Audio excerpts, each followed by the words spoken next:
Simpatía por la industria musical, con Carlos Galán, en Subterfuge Radio.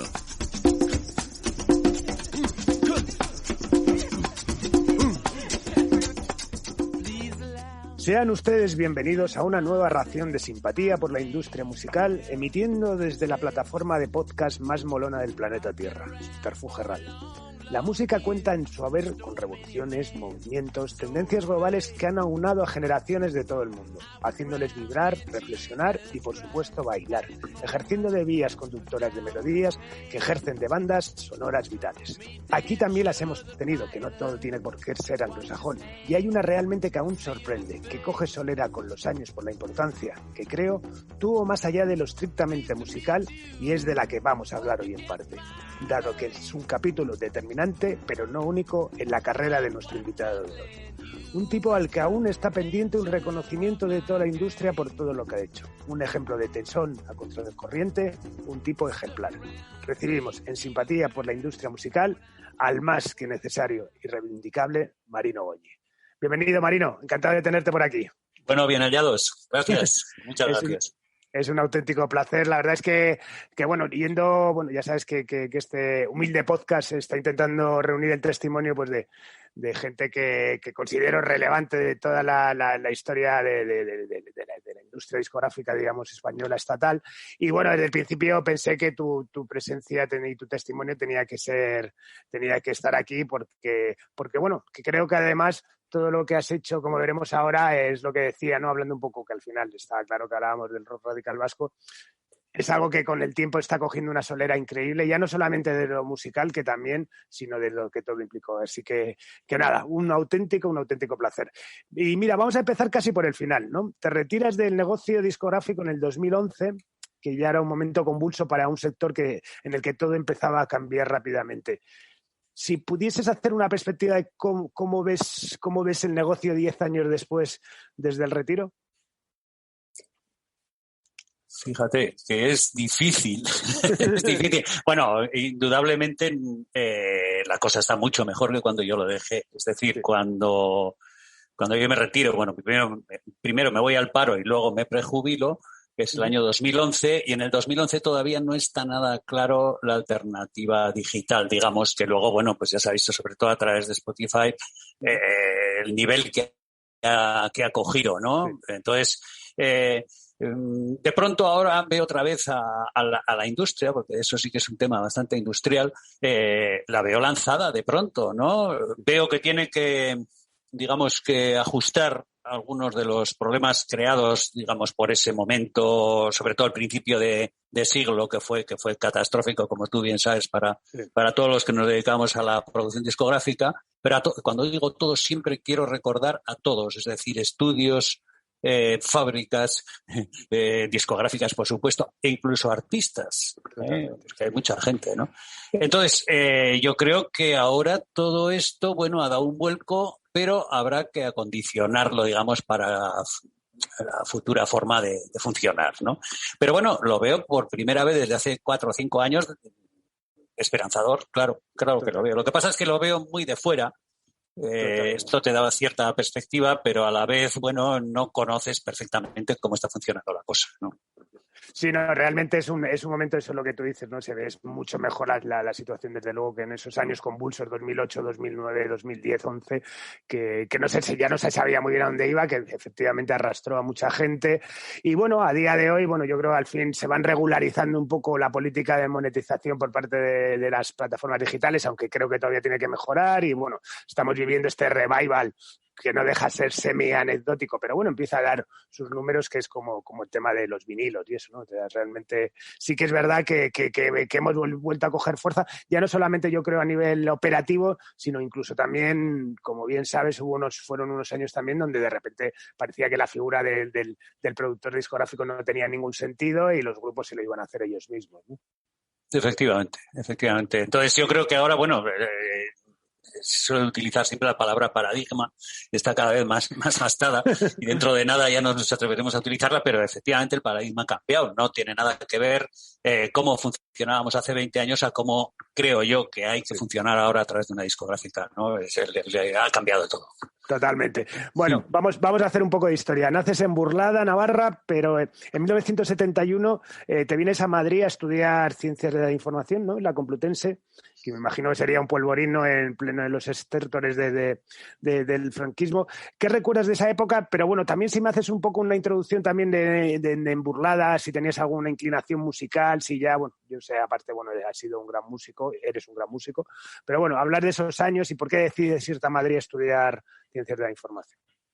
Hombre, me voy... Bueno, voy a empezar por el principio, como bien dices. Yo, en mi casa, por ejemplo, nosotros somos una familia numerosa, muy típicamente navarra, muy típicamente de aquella época del franquismo. Y lo que había dentro de la familia en casa era una terrible afición musical. Es decir, en nuestra casa, por ejemplo, no éramos de educación, digamos, clásica, ¿no? Al revés, nos gustaba mucho el canto coral, sobre todo. En mi casa siempre se cantaba, a todas horas se estaba cantando.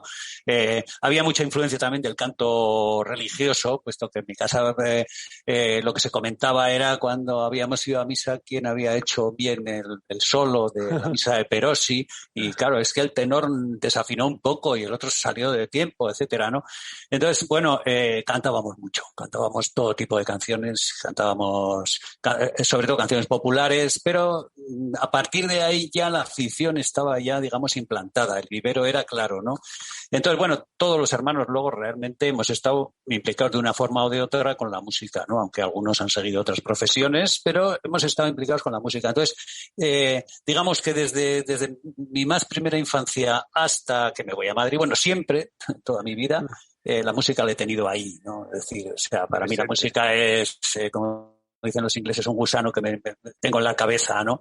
Y yo qué sé, y entonces tengo una canción y no me la puedo quitar de la cabeza. Entonces puede ser una canción que es de hace 50 años como puede ser una canción que oí ayer, ¿no?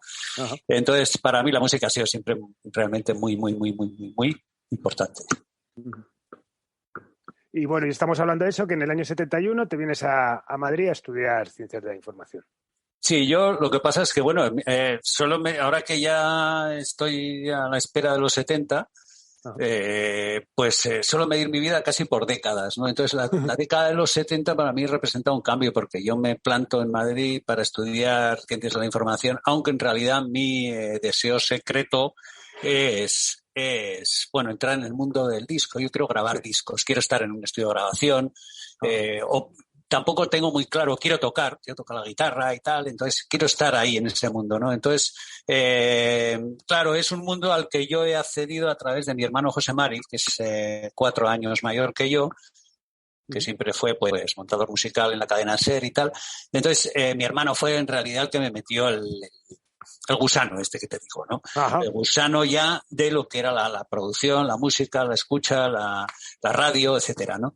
Entonces yo llego a Madrid a estudiar y entonces claro que es un momento convulso porque a nosotros nos toca el año 71 la ley Villar-Palasí, creo que se llamó, que de pronto hacían que el curso empezara en enero. Unas tonterías increíbles, ¿no? Entonces, bueno, yo estoy esperando durante 3 meses, desde octubre hasta Navidad, a ver cuándo empieza el curso. Y por fin ya el curso empieza en enero. Y no solo el curso empieza en enero, sino que la primera, pertenezco a la primera promoción. No pertenezco porque nunca acabé la carrera. Pertenezco a la primera promoción de la Facultad de Ciencias de la Información. Qué bueno. Que ya se ha citado aquí más de una vez, puesto que vamos, pues hay gente, Julio Ruiz, por ejemplo, era compañero mío. Sí, Julio era compañero de clase por la mañana y compañero de la radio, como veremos luego, por la tarde. Luego José Miguel López también estaba estudiando allá periodismo en general, pero bueno, yo estaba en la rama de imagen y sonido, ¿no? Ajá. Entonces, bueno, aquella facultad funcionaba, en fin, no hay palabras, quiero decir, no teníamos medios, no teníamos prácticas, no teníamos nada, era un horror de sitio, ¿no? Estábamos en la Escuela de Cine y en la Escuela de Radio, que estaba el edificio al final de la Complutense, pero todavía estaban las viejas promociones acabando de la Escuela de Cine, sobre todo, ¿no? Entonces, claro, íbamos a verles cómo grababan en los platós que ellos tenían, pero que no nos dejaban. En fin, yo el recuerdo que tengo de la facultad es un recuerdo nefasto porque nuestros profesores eran unos profesores bastante malos en general, elegidos casi por su ideología. del régimen, y no por su calidad técnica ni por su calidad profesional. Entonces, bueno, yo voy allá porque hay que ir, ¿no? Pero en realidad, entre medio, no sé si me estoy adelantando. No, por favor, vamos bien. Entre medio se me cruza Radio Popular de Madrid FM, la 99.5. Sí. Y es un momento para mí muy dulce porque a veces tú sabes que en la vida es estar en el sitio adecuado en el momento previsto, ¿no? Entonces yo estaba en el sitio adecuado en el momento previsto y encima tenía un valedor que era mi hermano, porque la emisora de Radio Popular de 99.5, que es, para mí es muy importante en el periodismo musical español, muy, muy, muy importante, resulta que la abandona Alfonso Eduardo. Y Alfonso Eduardo se la deja, digamos, de alguna forma. Es una radio que nadie quiere, es una emisora de FM que no tiene ninguna viabilidad económica. Entonces, porque la publicidad funcionaba a través de las emisoras en onda media, ¿no? Los partidos de fútbol, todo lo importante, los informativos, que tampoco es que se puede decir, todo estaba en la onda media. Y entonces en la FM solo pues se ponía música. Entonces la FM la coge Gonzalo García Pelayo y le dice a mi hermano José Mari, que acaba de volver de la mili y comprensiblemente en la SER no le dan paso, no le dejan entrar a trabajar otra vez, le dice, oye, te vienes conmigo y ponemos en marcha esta radio y hacemos la radio más loca del mundo. Y claro, como Gonzalo es como es, ha sido toda la vida un echado para adelante. Totalmente. Pues junta a un montón de majarones que hay por allá, de distintas familias musicales, habría que decir. Y necesitan unos controlistas. Entonces, ¿quiénes somos los controlistas? Porque la emisora funciona de 12 a 12, es decir, de 12 de mediodía a 12 de la noche. Entonces, el primer turno lo hace Julio Palacios, que luego debió, ¿no? Fue productor musical. El segundo turno lo hago yo de 4 a 8 de la tarde y el tercer turno lo hace Julio Ruiz de 8 de la tarde a cerrar a las 12 de la noche. Esto se altera cuando Julio Palacios se pone a trabajar ya profesionalmente haciendo discos y entonces yo paso a hacer su turno, es decir, de 12 del mediodía a 4 de la tarde. Julio Ruiz hace de 4 de la tarde a 8 de la tarde. ¿Y quién entra a la noche? Pues entra Juan de Pablos. Entra de... qué bueno. Oye, estamos hablando que además, o sea, tú también hacías de locutor y hacías de técnico, ¿no? De técnico, claro. En principio, al empezamos de técnicos, los tres, ¿no? Pero ya Julio ya hacía su programa, que creo que era ya Disco Grande o de Disco de Pe a Pa, no me acuerdo cómo se llama su programa en aquel momento. Juan de Pablos empieza a hacer también ya sus escarceos en la música en un programa que se llamaba Ozono. Y yo también, pues de pronto queda libre una hora que es una hora que han empezado el clan sevillano, que es muy importante en aquel tiempo en la FM. Empieza Javier Sánchez se vuelve a Sevilla, lo coge Javier García Pelayo, pero Javier García Pelayo también empieza a moverse y tal y cual. Total, que bueno, de pronto, ¿tú quieres hacer esta hora? Pues claro que quiero hacer esta hora, ¿no? Y era una hora que era de 7, no sé si de 7 a 8, creo recordar. De 7 a 8, es decir, yo acababa el turno de controlista y seguía haciendo, no me acuerdo muy bien ahora, pero era esa hora, ¿no? Qué bueno. Y ahí empiezo pues haciendo locutor y controlista, o sea, control locutor. Sí. Joder, pues no había caído yo, bueno, Gonzalo García Pelayo fue uno de los invitados, Javier García Pelayo también, sí, claro. y me quedé con las ganas de haber tenido a Alfonso Eduardo, pero bueno, por circunstancias ya fue imposible. Pero claro, no había caído en esa conexión sevillana, ¿no? Que hablas, claro, primero empezando por Alfonso Eduardo y luego, claro, siguiendo por los Pelayo. Bueno, estás ahí, bueno, en Radio Popular entre el 72 y el 73, y luego vas a Radio Popular sigues hasta el 77, ¿no? Creo, antes de que... Sí, bueno, en realidad lo que ocurre es que, claro, en esa radio el dinero que ganamos yo creo que ganaba como 100 pesetas al mes, o 300, no recuerdo el sueldo que era, pero claro, aquello no me daba para vivir, mi familia no tenía dinero, claro. José Marita también estaba en una condición muy mala. Entonces vivíamos en una pensión en la calle Padilla y de ahí pues a Juan Bravo cruzar la calle, digamos, ¿no? Ajá. Entonces el caso es que, bueno, que hay un puesto de controlista en la onda media de Radio Popular y yo me voy a la onda media de Radio Popular allá por el principio del 73, creo que es. Y ya empiezo a hacer, pues, controlista ya en programas, pues, comerciales, digamos, de alguna manera, ¿no? Y bueno, ahí estoy hasta que tengo que ir a la mili porque yo no quiero hacer milicias ni nada por el estilo. Entonces ya a mediados finales, yo creo que es a finales de 73 me voy a la Mili, me toca Burgos, y cuando vuelvo de la Mili, allá por ya 75 ya es, yo creo, sí, 75, la primavera del 75 me vuelven a llamar como controlista de la FM, ¿no? Vale. Perdón, de la onda media. Entonces vuelvo a trabajar en la onda media hasta el septiembre del 77, en que decido que me voy a volver a Pamplona porque, bueno, por diversas circunstancias me interesan más. Bueno, y antes de volver a Pamplona, trabajas en la radio, por cierto, joder, te toca la Mili en el año más convulso, ¿no? Encima del atentado a Carrero, vamos, toda la crema, madre mía. Sí. Bueno, ¿musicalmente te relacionas con el Madrid de esos años? ¿Recuerdas ir a conciertos?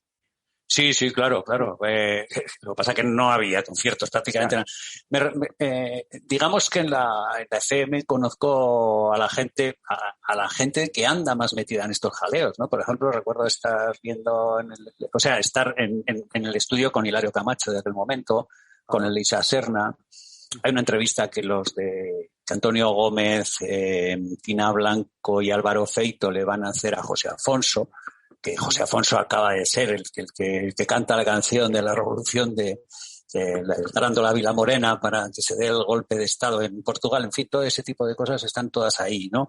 Y también tenemos mucha relación con el JJ. Creo que era, ¿no? Sí, JJ en la calle, no me acuerdo que era, bueno, pasando Diego de León, allá en una esquinita. Entonces, en JJ veo, por ejemplo, grupos, bueno, sobre todo el que más me acuerdo es de Soft Machine, ¿no? Soft Machine, el bueno de Soft Machine, ¿no? Sí. Y me pierdo algunos porque, claro, hay algunos días que tengo que trabajar, entonces, o que tengo que ir a la facultad, aunque no, cada vez voy menos a la universidad. Y luego lo que yo quiero es tocar, ¿no? A mí me interesa tocar. Entonces, hago un intento a través de Antonio Gómez. Moncho Alpuente también trabaja ahí en esta FM. Había muchos personajes, Claudio Cifuentes, en fin, había mucha gente, y yo aprendí muchísimo con aquella gente. Entonces, bueno, yo hablo con Antonio Gómez me dice, joder, igual se queda libre un puesto desde Santurce a Bilbao, luego yo me meto, al final me quedo fuera del casting y entro, pero me dice, joder, hay unos tipos que están haciendo teatro ahí en la zona de embajadores, buscan músicos y tal, y bueno, no sé cómo, a través también de Jorge Pardo es el flautista, pero su hermano el pianista es, no me acuerdo el nombre ahora mismo, bueno, Pardo, Javier creo que es. Bueno, el caso es que de pronto me encuentro en el grupo de teatro Bululú, que es un grupo de teatro importante, digamos, dentro de la escena independiente madrileña, tocando la guitarra allá. Y claro, los compañeros con los que yo toco, joder, son gente que luego han sido importantísimos en el mundo del jazz, porque yo creo que era José Antonio Galicia, José Antonio Galicia tocaba la batería y Miguel Ángel Chastán tocaba el bajo. Jesús Pardo, joder, creo que Jesús. Ahora mismo se me había ido el nombre. Jesús Pardo toca teclado, bueno, que en realidad toca guitarra conmigo y yo toco la guitarra. Entonces preparamos un par de obras. En aquellos tiempos estaba de moda el café teatro, porque era el único de los sitios donde se podían hacer unas obras un poco más pasadas de rosca, porque claro, todavía la censura franquista era total. Entonces preparamos, fíjate tú, 2 obras de teatro que estamos ensayándolas durante meses y luego es un fracaso total porque nadie nos las pone en escena, que son se trata de Las caras de Belmez, y el otro es una parodia de Jesucristo Superstar, ¿no? Son como 2 obritas de 20 minutos cada una cosa así, ¿no? Entonces son musicales, tocamos y tal y cual, ensayamos muchísimo, hacemos unas pruebas, en varios sitios va algún manager a vernos y tal y cual, aquello no resulta, ¿no? Entonces yo, pues es cuando ya decido irme a la Mili y pasar de todo y ya no toco más, digamos, en Madrid. Entonces, el mundillo musical, bueno, este es un poco, digamos, el primer momento. Pero luego, cuando vuelvo de la Mili, empiezo a tener también contacto a través de Aurelio de Portillo, básicamente, con gente que se mueve por el rastro, haciendo fanzines y tal. Entonces, empiezo a tener relación con la gente de MOA, que no sé si a ti te suena aquello de MOA, la guía underground de Madrid, que era un pequeño fanzine, era un formato de octavilla, ¿no? Pero Entonces, bueno, allá hay una gente que se mueve, total, que, joder, conozco al Zurdo, por ejemplo, y quiere montar un grupo que se llama Los Pechuguiglios. Es el antecesor, creo, de Caca de Luz. Y yo ya no quiero tocar la guitarra. Yo tengo un violín y digo, bueno, pues yo tocaré el violín. Hay que entrar en el contexto de aquella época. Claro. Daba tocar el violín, que tocar la guitarra, que tocar el saxo, ¿no? Aunque no supieras, daba lo mismo. Total que bueno, Los Pechuguiglios, también el trayecto es muy malo, o sea, muy corto. Nunca llegamos a ensayar. No. Nunca llegamos a ensayar todos. O sea, se junta alguna vez. En fin, total que van porque yo estoy trabajando, entonces salgo tarde y no puedo ir a la prueba de sonido a tocar al Colegio Mayor Xiaoxin con los Ñu.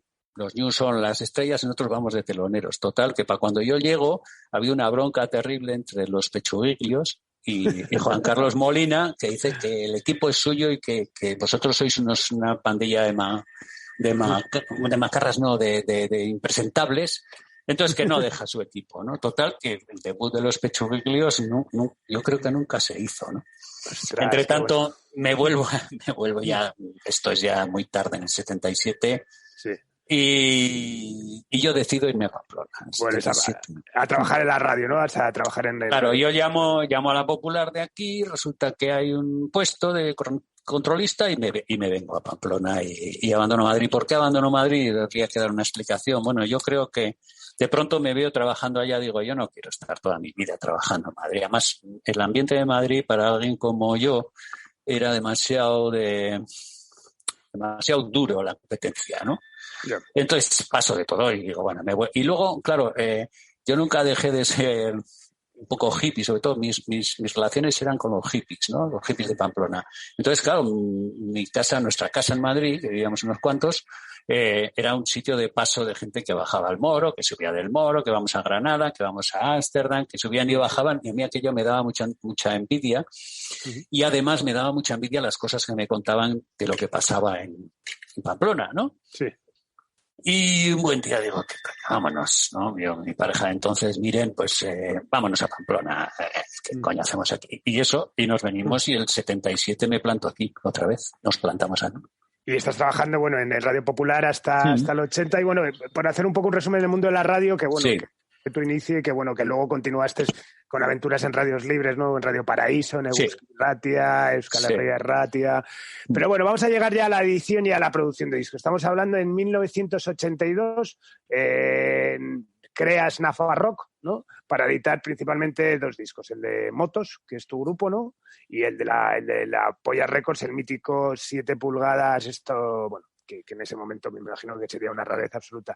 ¿Cómo surge la idea de montar una compañía? Realmente en España a nivel, así en el Estado a nivel compañías independientes estaba Dro y poco más. Y bueno, en Pamplona estaba esta famosa que era Tic Tac, ¿no? Que se editaron los primeros discos de los Nikis y Esplendor. No sé si tenéis alguna relación, si la idea era cubrir un espectro concreto. ¿Cuál fue la idea para montar Nafarrock? Bueno, sí, Tic Tac, claro, yo conocí a Taco Pezonaga habíamos sido prácticamente en algún momento de la misma cuadrilla, ¿no? Uh-huh. Pero en realidad Tic Tac era un sello que se dedicaba a otra cosa. Uh-huh. Yo creo que fue lo de Esplendor Geométrico y tal y cual, creo que fue un de paso. Sería la licencia. Exactamente. Bueno, pues total que yo resulta que cuando de pronto dejo la radio también por un asunto de familia y tal y cual, me quedo sin trabajar en Radio Popular. Y hay una gente que ha montado un estudio y un sello que es Soñúa, en el barrio de la Chantrea, y que necesitan a alguien para grabar con experiencia, pues porque pretenden grabar publicidad. Y es un sello muy orientado hacia el folclore, ¿no? Ellos quieren hacer un sello de folclore vasco, folclore... Bueno, total que yo estoy muy metido en el rollo del rock and roll. A través del programa de la radio he conocido ya grupos que he montado conciertos ya.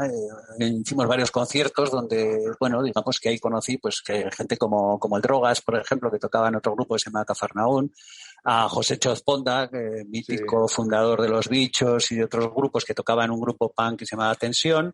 Uh-huh.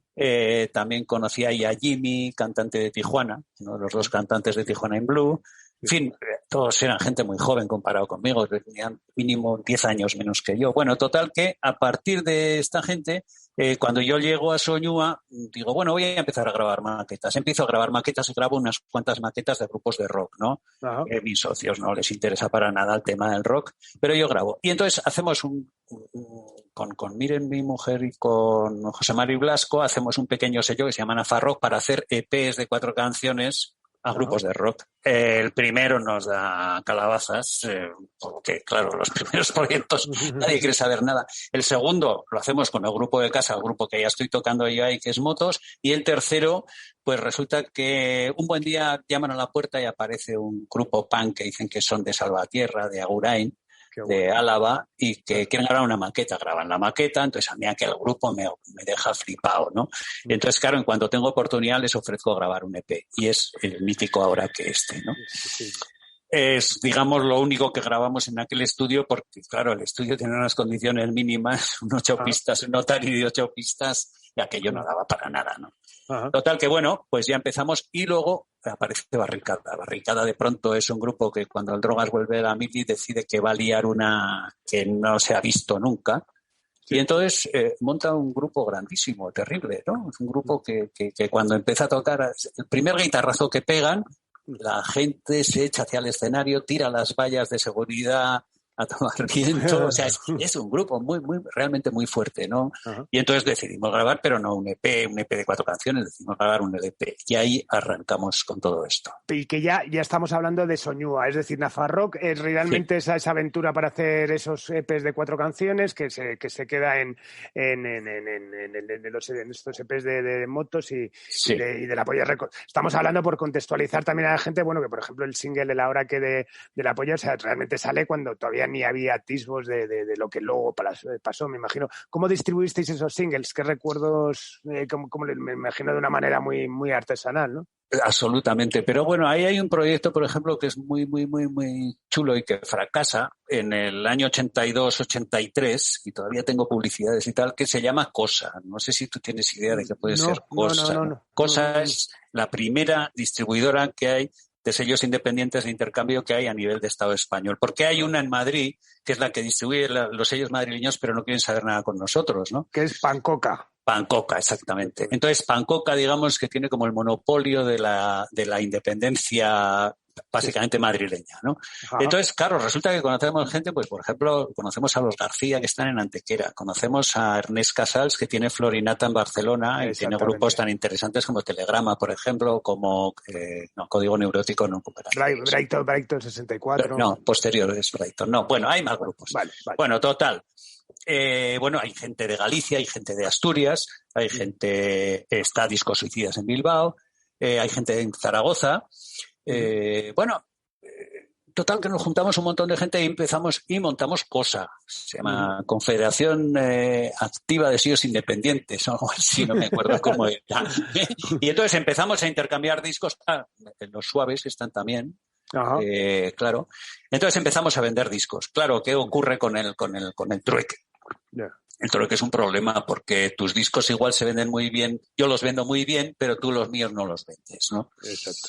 Entonces, claro, cuando llevamos... De hecho, hay hasta un recopilatorio que es digno de mención porque se llama Tiempos Independientes, o así, que editó Florinata en el año 83 y reúne un montón de grupos. Claro, teníamos unos grupos realmente interesantes. Teníamos a la Banda del Tren, teníamos a Los Suaves, estábamos Los Motos, estaba la Polla Records, estaba Telegrama, estaba el primer grupo de Carlos Goñi, ¿cómo se llamaba? Garaje o Comité. Garaje estaba también en esta historia. Bueno, habíamos montado una... Pero al final aquello todo se deshace por lo que te comento de la compañía fonográfica asturiana, que tenía unos discos muy buenos, los Stukas, en fin, pues esas cosas, ¿no? Y eso desaparece. Entonces, ¿cómo distribuíamos? Pues por el Estado distribuíamos a través de esta especie de red. Y luego, pues en Euskal Herria, que era donde a nosotros nos interesaba realmente porque era donde íbamos a tener un público más inmediato, pues íbamos con el coche, íbamos a las tiendas, unos querían, otros no, nos mandaban, nos decían, ¿dónde vais con esto? Estáis colgados, ¿no? Y así fue como empezó todo. Bueno, y eso empieza Barricada, lo sigue Belladona, Cicatriz, Ertzaina, J aquí, Cortatu, La Polla, Potato, de Tijuana en Blue, todo esto que pasó. Aquí ya es la explosión de total del rock radical vasco, ¿no? Bueno, hay quien dice que tú acuñaste el término, hay gente que habla también de Blasco. ¿Cómo lo viviste? ¿Cuándo empezaste y sé que habrás contestado esta pregunta millones de veces, Marino, pero bueno, ¿cuándo empezaste a ser consciente de que esto estaba explotando, de que realmente ya se os iba de las manos?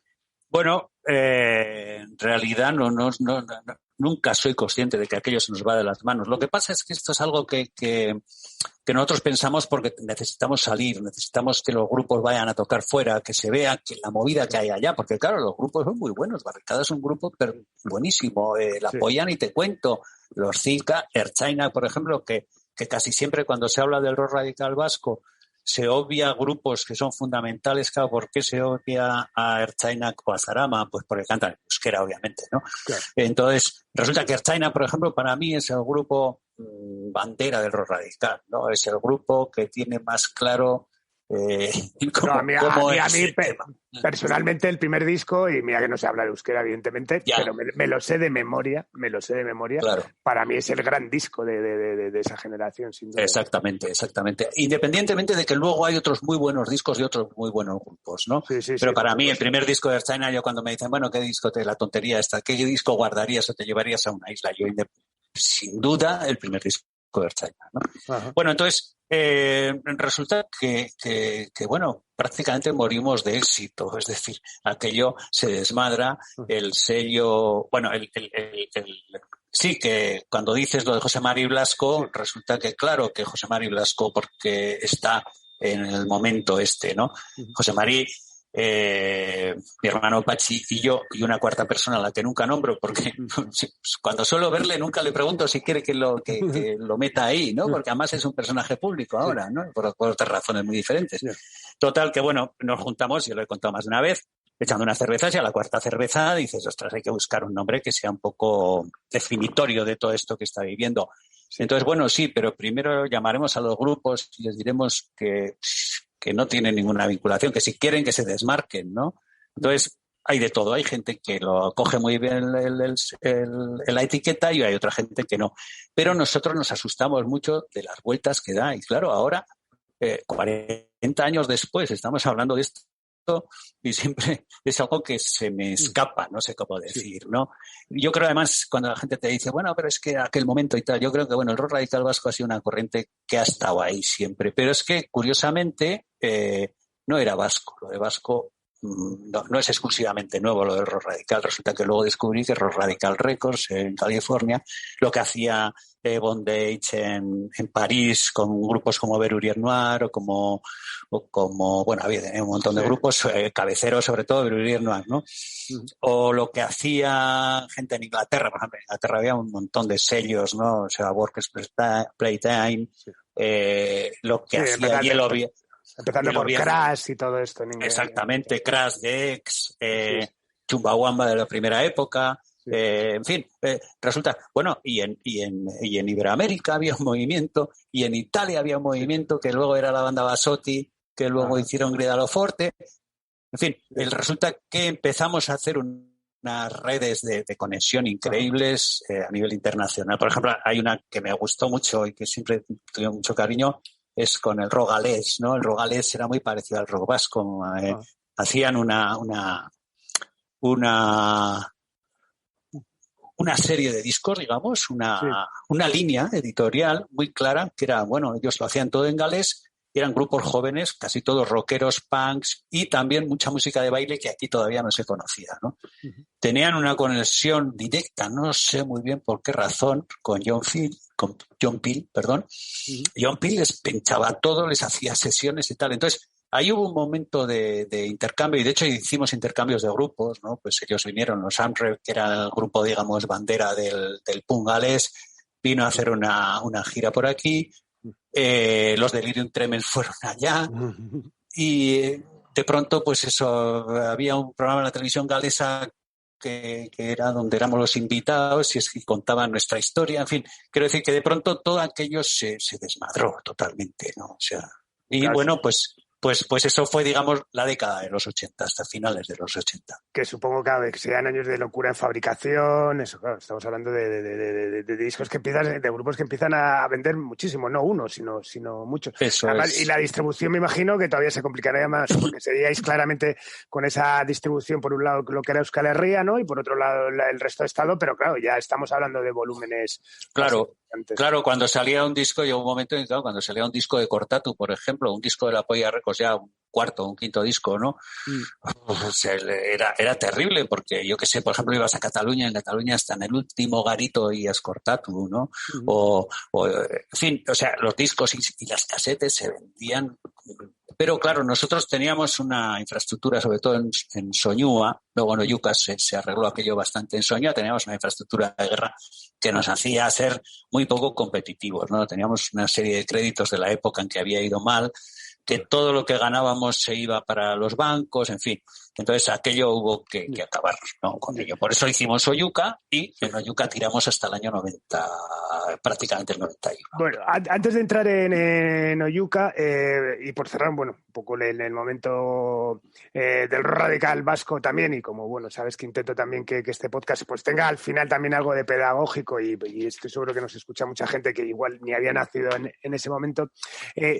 Cuando vino Íñigo Argomaniz de Getting, por ejemplo, estuvimos hablando pues de ellos, la visión de San Sebastián también distinta, que bueno, que fue la primera ciudad, digamos, de Euskal Herria así también más moderna, y que en ese momento pues se encontró la confrontación del mundo abertzale hacia lo moderno, ¿no? Hacia lo del punk. También Ángel Anton Aguirre con Negativo y todas estas cosas contaban como eso, pues que tenían casi miedo a salir porque les perseguían, o incluso, bueno, ETA pone una bomba en el Huerto, que era el bar de referencia.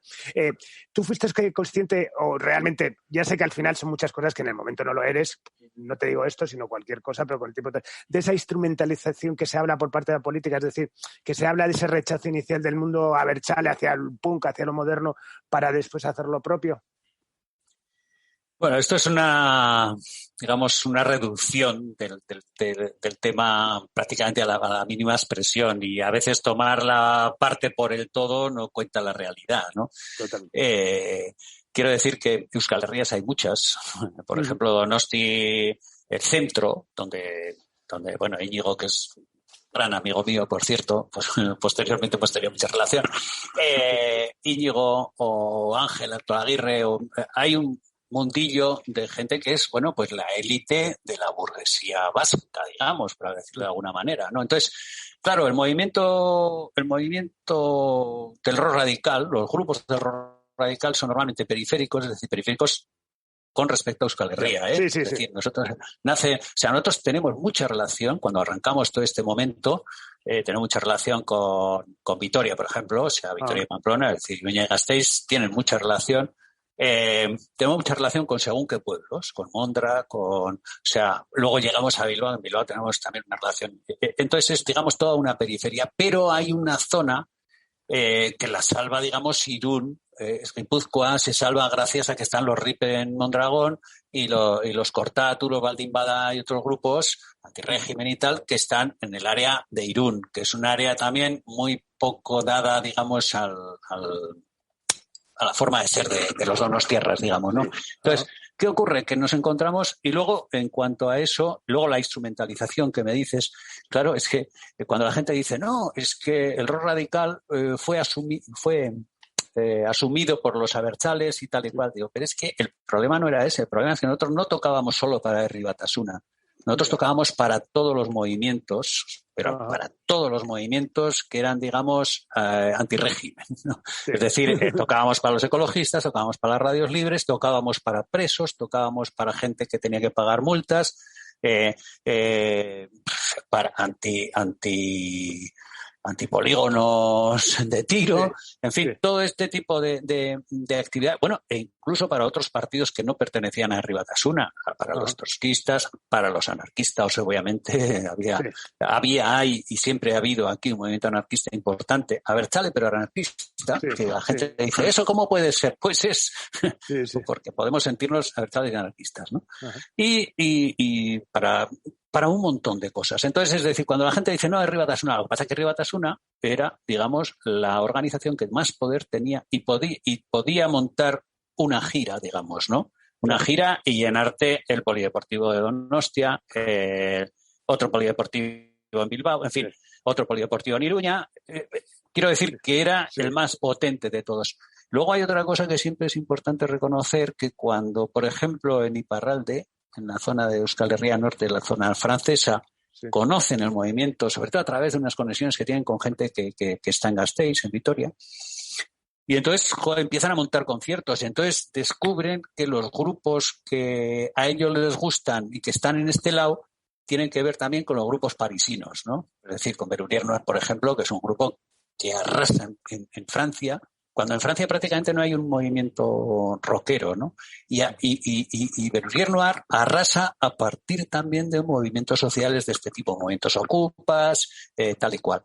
Entonces, en base digamos, al movimiento musical, nosotros somos, suele decir tópicamente, que somos la banda sonora de todo un movimiento antisistema, llámale, porque claro, las palabras van perdiendo su sentido, pero esa palabra sigue teniendo sentido, ¿no? Que existe en Euskal Herria, que está muy en contra de los partidos institucionales, está muy en contra del Estado español como Estado, etcétera, etcétera, ¿no? Entonces, en realidad, no estamos tocando para Ribatasuna, no nos hemos vendido a los abertzales. Hay grupos que tienen vinculaciones con según qué partidos, ¿no? Quizá, bueno, no voy a hablar de nombres, ¿no?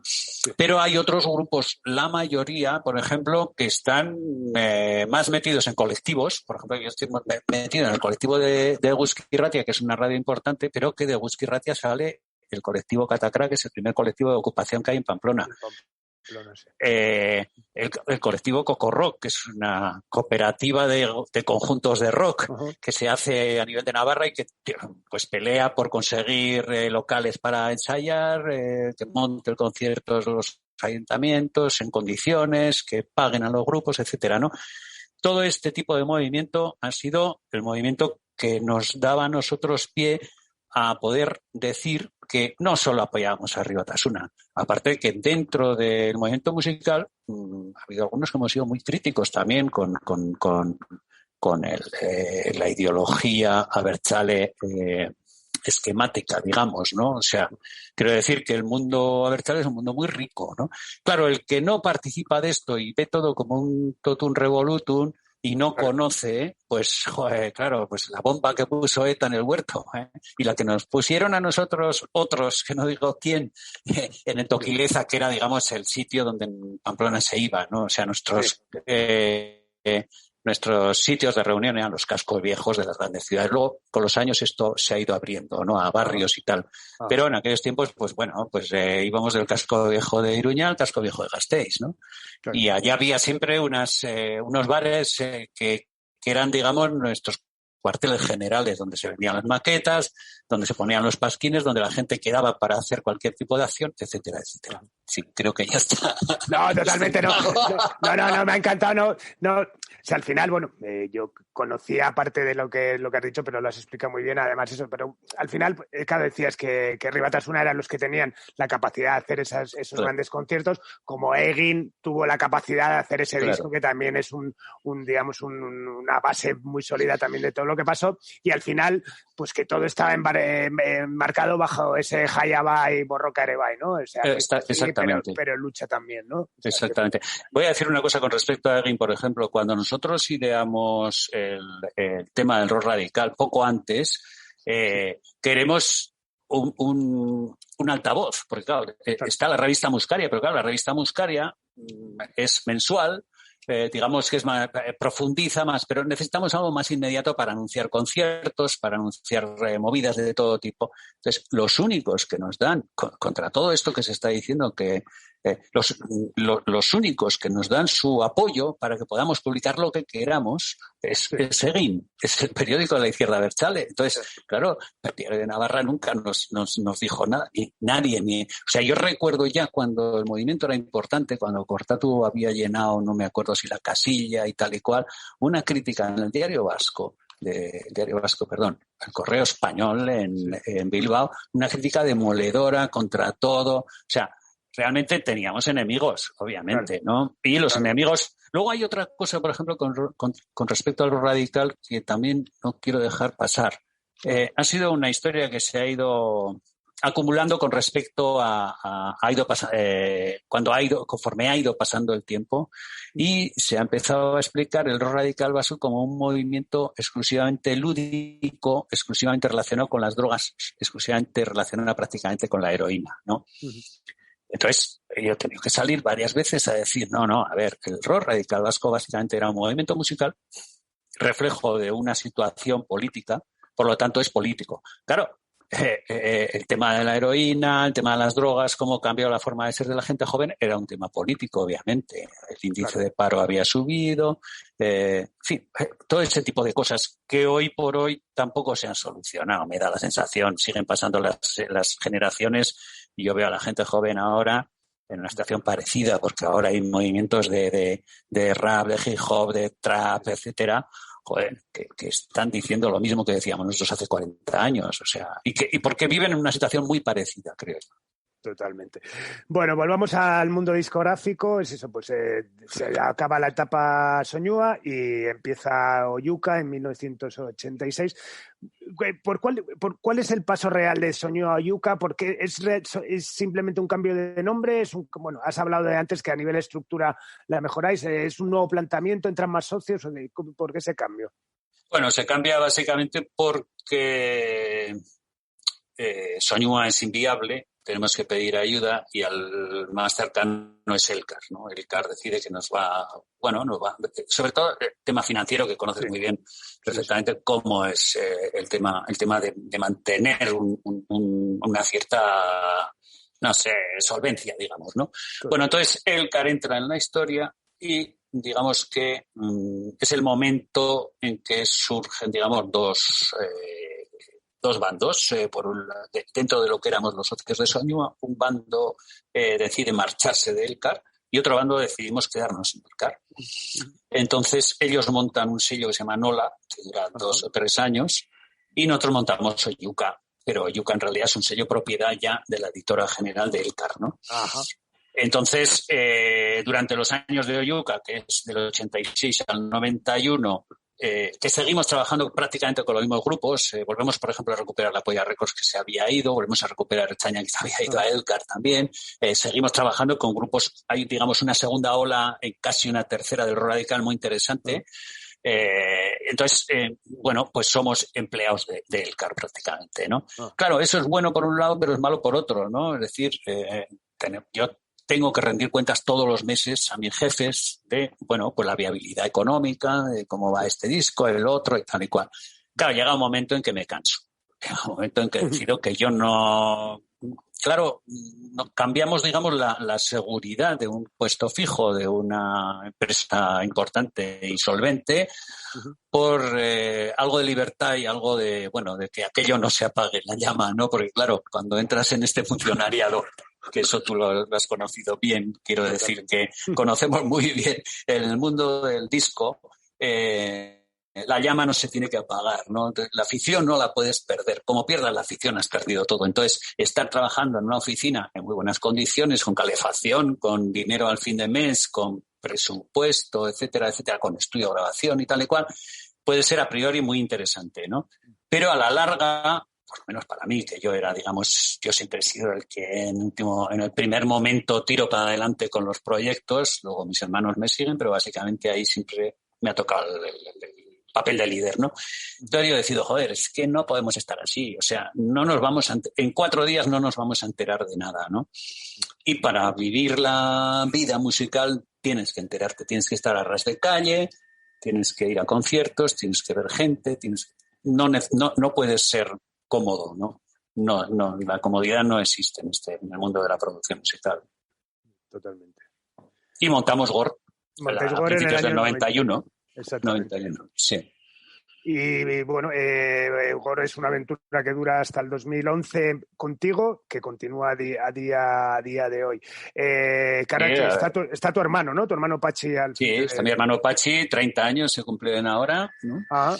¿Y sigues haciendo cosas con Gore? ¿Sigues conectado? No, Nada. Hombre, conectado siempre porque es mi hermano, digamos, y bueno, de alguna manera todavía tengo algo algunas firmas dentro de lo que es la sociedad, ¿no? Sí. Montamos una cooperativa, digamos, entonces, y entonces el funcionamiento es completamente distinto, ¿no?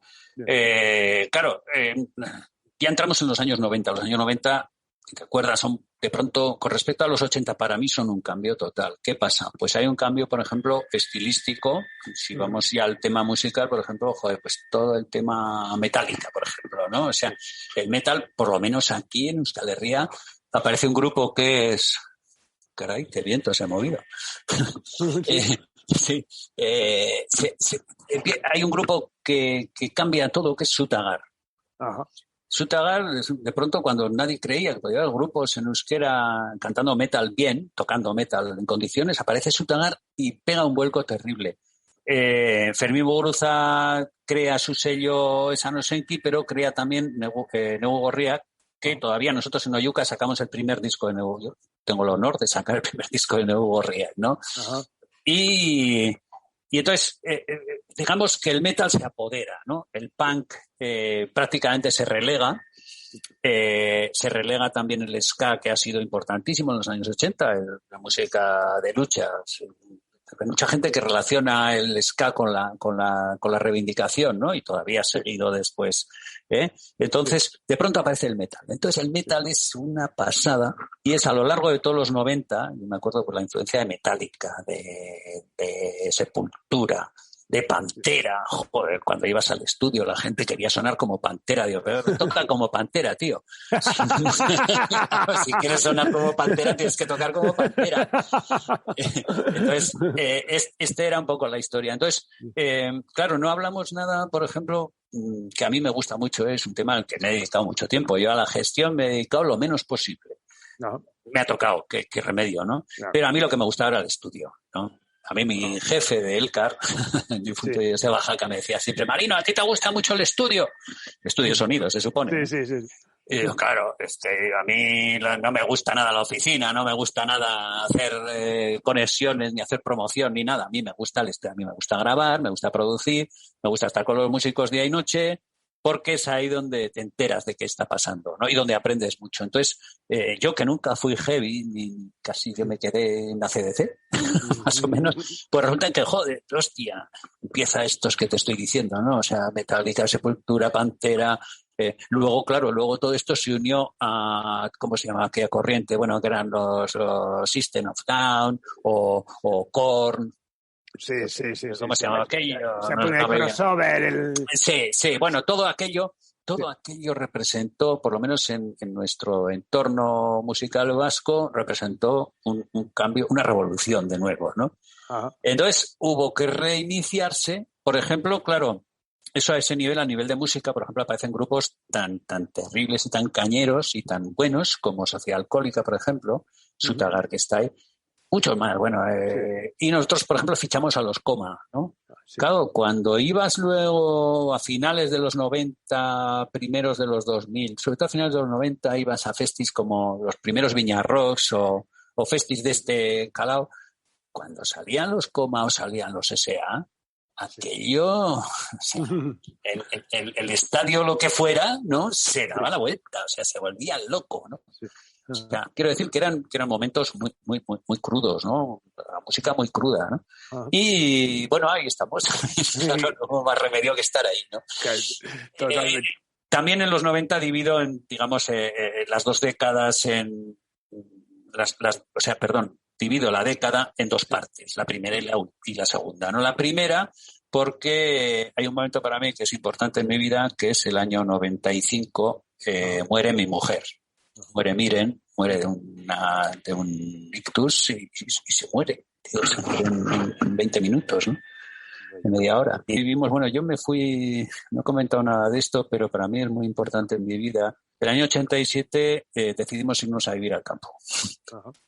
Yo, si hubiera seguido viviendo en Pamplona, probablemente no estaría hablando contigo ahora, ¿no? Yeah. Porque yo vivía en el Casco Viejo, mi casa estaba en la calle Jarauta y era, digamos, el último sitio al que llegabas después de poder pasar por un montón de bares donde estaba toda la gente conocida. Entonces era muy difícil llegar a casa. Entonces llega un momento en que, claro, Miren se queda embarazada, nace mi hija y decimos, bueno, nuestro viejo sueño hippie era irnos a vivir a un pueblo. Venga, pues vendemos la casa de la calle Jaruta y nos vamos a vivir a un pueblo. Y nos vamos a vivir a un pueblo que está en el Valle de Imoz, que es un valle que está en medio, bueno, prepirineo, digamos, ¿no? Sobre todo porque a mí me interesa mucho porque yo estoy continuamente viajando, sobre todo a Bilbao, Donostia, Gasteiz y Iruña, ¿no? En Iruña tengo la oficina, pero bueno, yo me muevo, por ejemplo, grabo prácticamente todos los discos de esa época, se graban en Lasarte, en Tsunami primero en San Sebastián y en Lasarte en el estudio de Elcar, ¿no? Entonces yo estoy todo el día en la carretera, voy, vengo y tal y cual, ¿no? Entonces, claro, mi hija va creciendo, el entorno es maravilloso y a mí aquello me ayuda a contrastar todo esto que te estoy diciendo de Metallica, lo otro y lo otro, con el sonido de pajaritos del campo, ¿no? Ir al monte y cortar la leña y bajar a la huerta, este tipo de Arcadia feliz que teníamos los hippies en los 60. Pero bueno, que a mí me sirve y me sigue sirviendo todavía, porque todavía me gusta, ¿no? Entonces, bueno, cuando se muere mi mujer, yo noto que algo pasa. Claro, yo me quedo con una hija de 10 años viviendo en un pueblo que hasta el año 92 no tuvo más que el teléfono público. Es que, claro, la gente dice, no, es que claro, hay gente que vive en Uruguay en unas zonas donde no hay luz y no hay teléfono y tal. El teléfono aquí fue cuando el 92, cuando llegó. Entonces, es una década también para mí muy convulsa y muy terrible a este nivel, ¿no? Y a la vez muy viva y muy importante, ¿no? Qué bueno. Bueno, y como decíamos, tu aventura es hasta el 2011, pero quería hacer una reflexión, porque, bueno, demostraste, pues por lo menos, como decía al principio, que has sido un tío valiente, un tío con un impulso, que todo lo que has hecho cosas muy bien. ¿No tuviste nunca la intención de desarrollar una compañía o uno de los modelos a nivel más estatal, no centrarte solamente en Euskal Herria? ¿Te sentías cómodo? ¿Realmente lo que querías era trabajar de Euskal Herria y que luego al final tuviese una amplificación no solamente en el resto del Estado, sino que fuese, pues eso, hablar de Gales, de Italia y tal eso? ¿No tuviste esa tentación? Es más, ¿no tuviste cantos de sirena de alguna compañía multinacional del momento para intentar hacer algo juntos? Claro que hubo cantos de sirena y algunos muy importantes, ¿no? Por ejemplo, cuando empezamos a hablar con Gore, o sea, cuando montamos Gore, hay un toque de una multinacional, no voy a decir cuál, serio, para ficharnos y tal y cual. Entonces, bueno, digamos que las negociaciones no llegan a buen término. ¿Por qué? Bueno, pues por lo que estás diciéndome tú.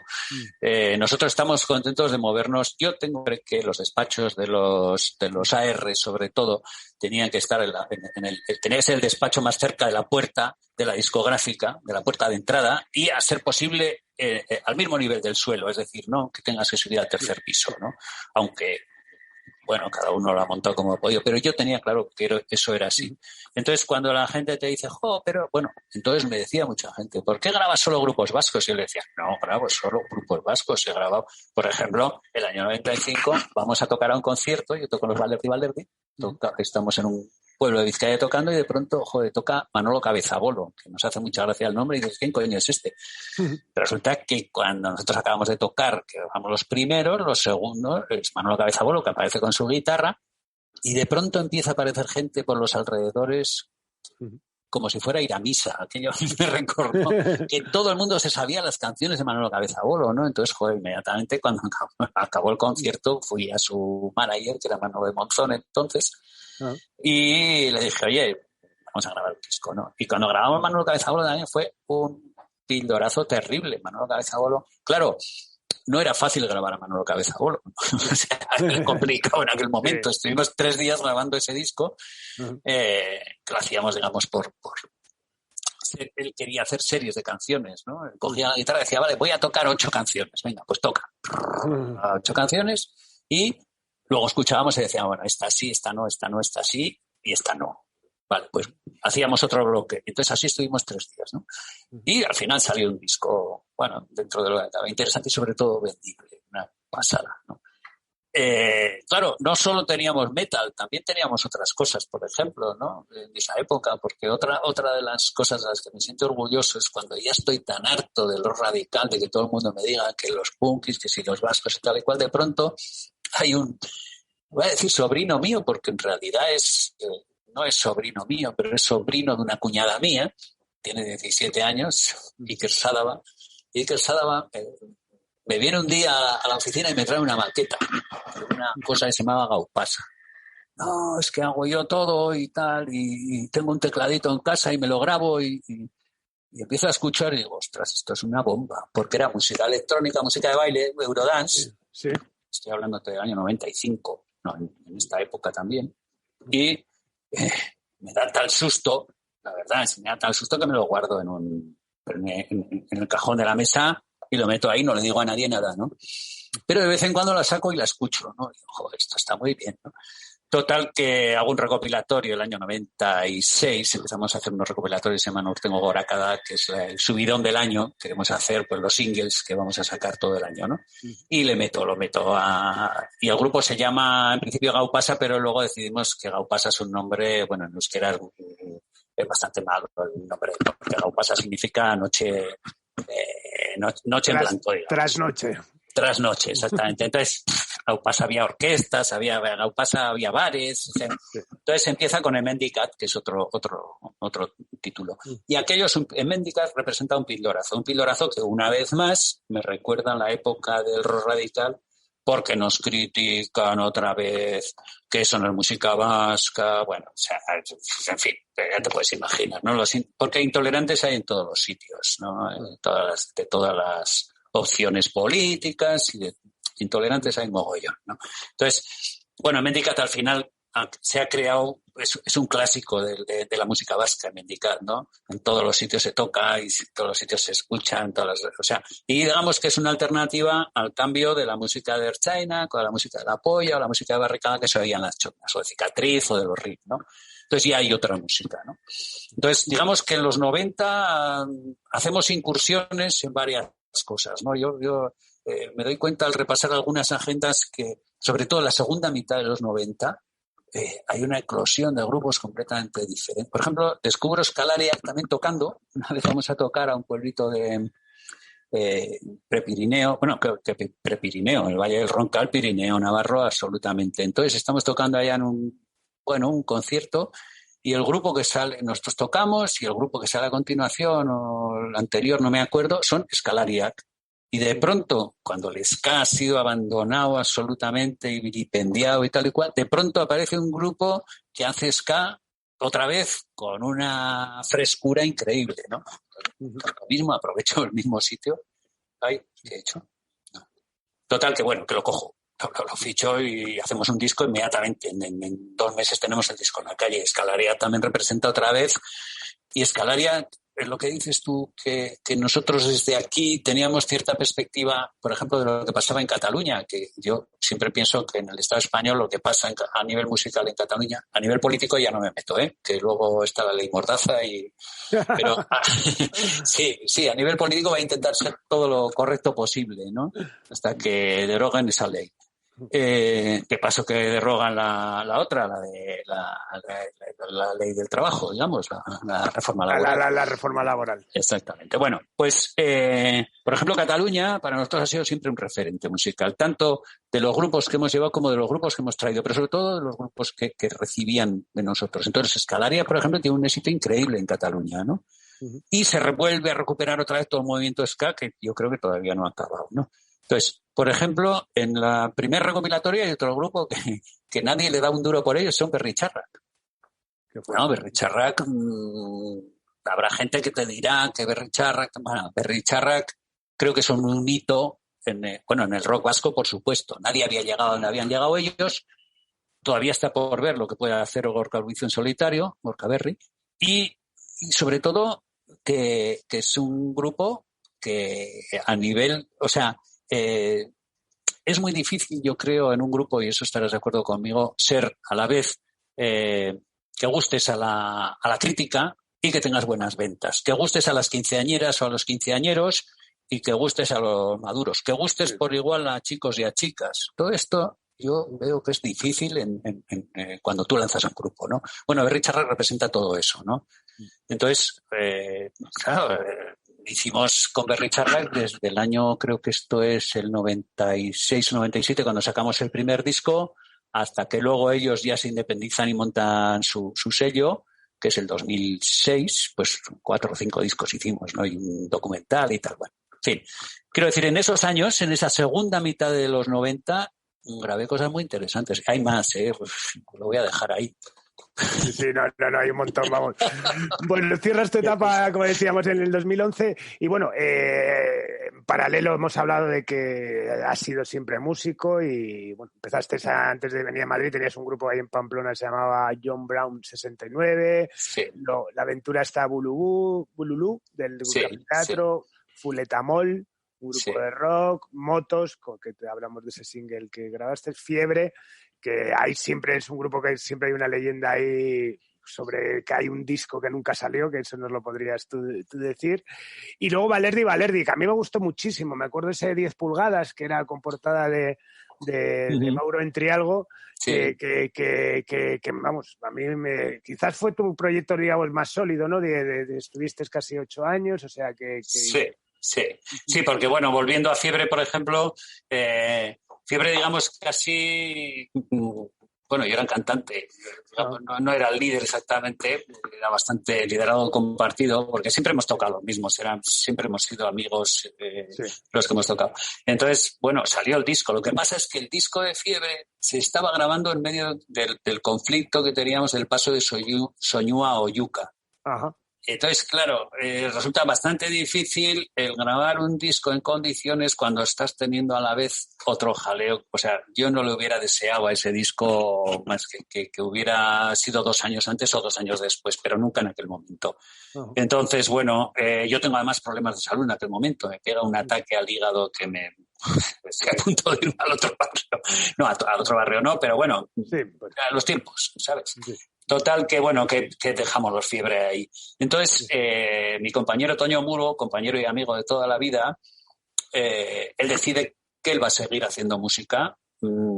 Es profesor en euskera, entonces dice, bueno, y además lo voy a hacer todo en euskera, voy a componer yo todo. Me parece muy bien. De hecho, quedamos en mi casa, que tengo ahí un medio estudio, y empieza a grabar las primeras maquetas de Valerdi él solo. O sea, él dispara sus baterías, graba sus bajos, sus guitarras, canta y tal. Entonces, Valerdi empieza a andar, primero coge un batería, luego, coge un bajista que luego se convierte en batería, yo estoy como de técnico, acabo siendo el bajista. Entonces, ¿qué pasa? Pues Valerdi, lo que dices, es un grupo en el que nos sentimos muy cómodos, somos la cuadrilla misma, la misma cuadrilla que nos movemos por ahí, vamos y venimos juntos, somos el propio grupo, ¿no?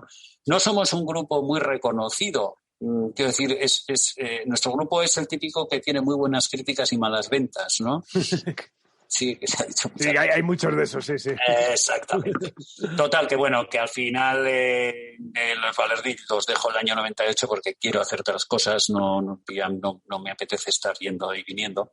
Uh-huh. Y hasta que no aparecen los Peidemans, que es otro proyecto de los años 2000, no vuelvo al escenario, pero bueno, para mí la vuelta con los Peidemans ha sido también una maravilla, ¿no? Bueno, y cuando trabajabas en la compañía, ¿es complicado llevar un negocio discográfico y compatibilizarlo con la música, con tener una banda? Es decir, la mayoría de los propietarios de compañías no somos, ahí me meto yo, no somos músicos, ¿no? Aunque hay gente que tiene eso, pero porque supongo que te da una perspectiva distinta, más fría, ¿no? A la hora de negociar. ¿Sentías esa incompatibilidad, o sea, o te hacían empatizar más con el otro lado por tu condición de músico? Bueno, como te he dicho, por ejemplo, en el caso de Manolo Cabezabolo, en el caso de Scalaria y en algunos casos más, el ser músico y estar tocando a las 3 de la mañana en un pueblo de no se sabe dónde, me hizo conocer a esa gente, ¿no? Entonces, yo siempre digo que me vino muy bien a mí, para mi ego personal, el hecho de que ser productor de éxito, por un lado, y ser un fracaso con mis grupos, un fracaso tampoco, pero no tener nunca un éxito con los grupos, ¿no? Como a nivel de músico, ¿cómo se dice? Me daba un cierto, joder, Eureka, tú me sabes, que era la Virgen, un cierto equilibrio. Me daba un cierto equilibrio, claro. O sea, el hecho de que, joder, tío, yo estaba tratando con los músicos más importantes bueno, en aquel momento en Euskal Herria y tal y cual, pero luego cuando iba a tocar era uno más, e incluso uno menos, ¿no? Porque era el último Entonces, sin embargo, disfrutaba muchísimo. Y era, digamos, el tocar era mi cordón umbilical más directo con la música, ¿no? Porque no sé si has tocado alguna vez en un escenario, pero no hay droga mejor que esa. No hay droga mejor que esa, estoy casi convencido. Es decir, la adrenalina que te da estar una hora ahí sudando y pegando botes. Por eso yo ahora, por ejemplo, cuando montamos Peiremans, bueno, cuando me apunté a Peiremans, ¿no? Peiremans es iba a decir que es un supergrupo, ¿no? Montado en torno sobre todo a Gorka Urbizun, ¿no? De Recharra. Entonces, bueno, hemos hecho 2 giras cada 10 años. Sí, hicimos una en el 2005-2006, luego hicimos otra en el 2015-2016. Y no sé si tendrán pensado hacer ahora en el 2025-2026, a mí me pillará ya muy mayor, ¿no? Pero la droga de tocar en un escenario, de que, joder, todo ese mundillo, yo lo adoro, ¿no? Lo adoro y me da mucha vida, además, ¿no? Me da tanta vida como otras cosas, pero esa, como andar por la naturaleza, por ejemplo, ¿no? Pero eso me da, el escenario es, bueno, lo mejor de esto. Bueno, eres músico, has tenido una compañía discográfica, has trabajado en estudio, has demostrado desde siempre una pasión por la música que has transmitido, que eso te lleva también en el 2016 a codirigir con Xavier Unanua ese documental que es maravilloso, que es Córtate el pelo, ¿no? Que es acerca del movimiento del rock en Navarra a finales de los 60. Cuéntanos un poco. Bueno, a todo el mundo se puede ver en Vimeo, es absolutamente recomendable, pero ¿cómo surge y cuál es el proceso para recuperar todo ese material? Que también me imagino también que era la época de cuando tú estabas con John Brown, ¿no? O sea, que era esa época que viviste en primera persona. Bueno, pues resulta que es muy sencillo, es anecdótico, digamos, el año 2015-2014, hay un recopilatorio que edita, no me acuerdo qué sello, en Madrid, que recoge unos cuantos grupos vascos, media docena de grupos vascos, y entre ellos está Fiebre. Entonces hay ¿sabes de qué te estoy hablando? Sí, pero lo saqué yo, claro. Claro, joder, me he quedado ahí un poco tal, digo. Claro, te estaba vacilando, digo, a ver si se acuerdan. Sí, claro. Bueno, pues sí, claro.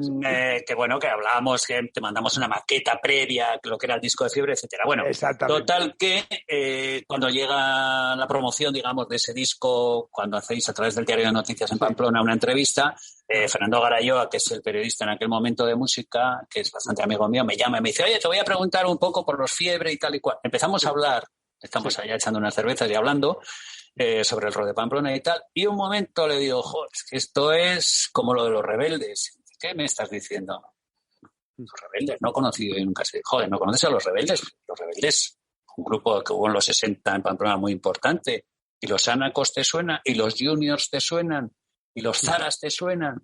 No le sonaba a ninguno. Y me consta que Fernando Garayoa es un tipo que se ha empollado el rock navarro, digamos, ¿no? Sí. Pero se lo ha empollado, bien empollado, ¿no? Pero no tenía ninguna referencia. De los 70 ya tenía muy pocas referencias y de los 60 absolutamente nada. Entonces le dije, joder, chico, pero no sabes, no sé nada de esto, pero no sabes que había unos conciertos y tal. Y entonces me di cuenta rápidamente, digo, ostras, esta memoria del rock de Pamplona, que yo creo que fue importante. Se ve el documental, se ve claramente que para mí fue una cosa importante, pero para más gente también lo fue, ¿no? Entonces, digo, voy a empezar, antes de que nos muramos los protagonistas, que vamos camino. De hecho, se muere uno de los baterías de los Juniors, de un grupo. Sí. Y digo, ostras, nos vamos a morir todos y nadie va a contar esta historia. Entonces decido, con un sobrino mío que anda con las cámaras y tal, digo, mira, vamos a ir haciendo entrevistas a grupos, ¿no? A gente de los 60 y que, claro, el primer día que vamos, mi sobrino miraba y decía, ¿a ese vejestorio le vas a hacer una entrevista? Pues espera que cuando cuente su vida te vas a enterar, ¿no? Y empezamos a hacer entrevistas. Inmediatamente, cuando empiezo a hacer entrevistas, Xavier Unanua, que conozco por otros lados, me dice, joder, ostras, a mí me interesa mucho ese proyecto. Con tal de que figuremos los dos en la dirección, yo me encargo, digamos, de lo que es porque el tío es profesional. Yo me encargo de lo que es el montaje, la edición, la grabación y tal. Pues muy bien. Y entonces quedamos y empezamos ya a hacer las entrevistas en condiciones. Y claro, fue 3 años de investigación a fondo. No todo el mundo está, porque claro, cuando empiezas a investigar una historia de estas, siempre hay gente que se te queda fuera, ¿no? Sí. Y luego hay datos que no los sabes, los intuyes, pero haciendo hemeroteca pues, lo descubres. Entonces, bueno, pues es un documental que, bueno, no lo he presentado en festivales ni nada porque me parecía que no era ese el objetivo primero, ¿no? Total que, bueno, al final lo que me gusta de ese documental es que sus protagonistas cuentan lo genuinamente especial que él fue el rock de los 60 en Navarra, ¿no? Que sí, claro, participábamos del internacional y participábamos del español, pero en Navarra hubo un movimiento muy, muy, muy, muy especial. Qué bueno. No, es fantástico, aparte, bueno, está hecho... Ahora cuéntame lo que te ha parecido a ti. No, pues eso, que me ha parecido, pues eso, que está hecho pues por alguien que realmente siente una deuda con eso, esa idea de al final de dejar un testimonio de una época que si alguien no le pone el foco no va a pasar. Pues de alguna manera y salvando muchísimo las distancias, lo que intento hacer con simpatía, ¿no? Que al final es que todo el mundo pues pueda tener constancia de toda la gente que habéis sido partícipes y protagonistas de todo lo que ha pasado después. Y bueno, que en el 2019 además te concede la Asociación de Empresas Musicales Vascas, te dan el premio a tu recorrido profesional y bueno, pues sirva esta edición de Simpatía por la Industria Musical también para reivindicar la figura de tu figura que sin duda, bueno, pues ha sido un referente para muchos y desde luego entre los que me incluyo. Así que nada, tenemos que ir terminando, Marino. Ha sido un auténtico placer, de verdad. O sea, he disfrutado todas las entrevistas que he hecho, pero bueno, esta de manera especial porque hay muchas cosas, bueno, pues que coinciden mucho con momentos vitales de mi vida. Así que de verdad, un auténtico placer, de verdad, pasar este rato contigo. Muchas gracias. Ha sido una pena que no hayamos podido poner la cámara porque hubiera estado bien lo que dices tú. Bueno. Pero bueno.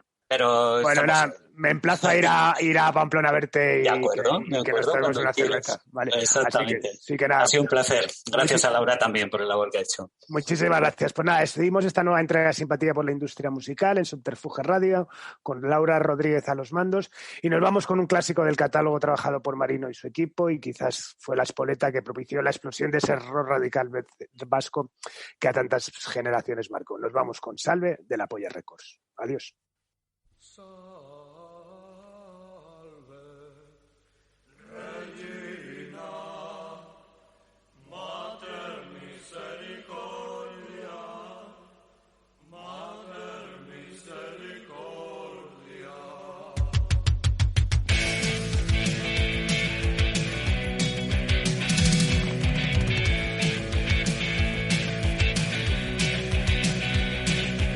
A cuenta de prometer el reino de los cielos, algunos vivillos lo que están haciendo es su propio cielo particular en la tierra.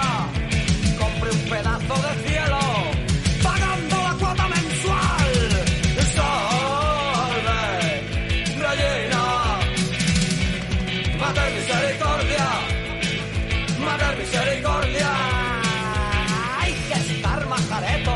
Para hablar de amor de Dios y al mismo tiempo en sus escuelas preparar los cuadros de mando de la represión fascista. ¿Cómo se puede ser tan fariseo? Salve, Regina, Mater Misericordia,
misericordia, Mater misericordia, Mater misericordia, Mater misericordia, Mater misericordia, Mater misericordia, Mater misericordia, Mater misericordia, Mater misericordia, Mater misericordia, salve, Regina,